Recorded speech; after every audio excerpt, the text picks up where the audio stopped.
So இப்போ இருக்கிற இயக்குனர்களை பார்த்தீங்கன்னு வச்சுங்களேன், ஆல்ரெடி சொன்னதான் அருவி மட்டும் கிடையாது. அருவியில் வந்து பிரபு புருஷோத்தமன், அப்புறம் 96 படம் பண்ண பிரேம்குமார், என் பேர் தான் அவருக்கும். அப்புறம் வந்து லோகேஷ் கனகராஜ் சார், அப்புறம் வந்து வினோத், இந்த மாதிரி நிறைய பேர் நம்ம சொல்லிட்டே போகலாம் சார். இன்னைக்கு அது ஆக்சுவலாக இன்னைக்கு இருக்க கரண்ட் ட்ரெண்டு பார்த்தீங்கன்னா நிறைய ஆக்சுவலாக வந்துட்டு பேக்கேஜ் லைட்டு ஃபுல் பேக்கேஜோடு வராங்க எல்லாமே. ஸோ அவங்க வந்தாலே படம் ஹிட்டு அந்த மாதிரி பிராண்டட் ஆகிட்டாங்க. ஒரு காலத்தில் நம்ம இப்போ சார் நான் ஆல்ரெடி சொன்ன மாதிரி சங்கர் சார், மணிரத்னம் சார், பாலா சார்லாம் அப்படின்ற மாதிரி அந்த ஜேனர் முடிச்சுட்டு இப்போ வேற ஒரு ஜேனருக்கு நமக்கெல்லாம் வந்துட்டு தமிழ் கோலிவுட் இண்டஸ்ட்ரி வந்துட்டு ஃபுல் பேக்கேஜான டேரக்டர்ஸ் நம்ம கையில் இருக்காங்க. அந்த எல்லாமே வந்துட்டு வெற்றி படம் கொடுத்தவங்க தான். வெற்றிமாறன் சாரோட ஜேர்னர்லாம் பார்த்தா அப்பா அப்படியே வந்துட்டு உக்காஞ்சிடலாம். ஸோ அந்த மாதிரி நிறைய பேர் இருக்காங்க.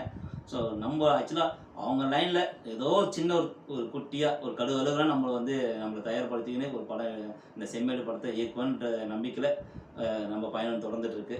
ஸோ கடவுள் புண்ணியத்தில் நல்லா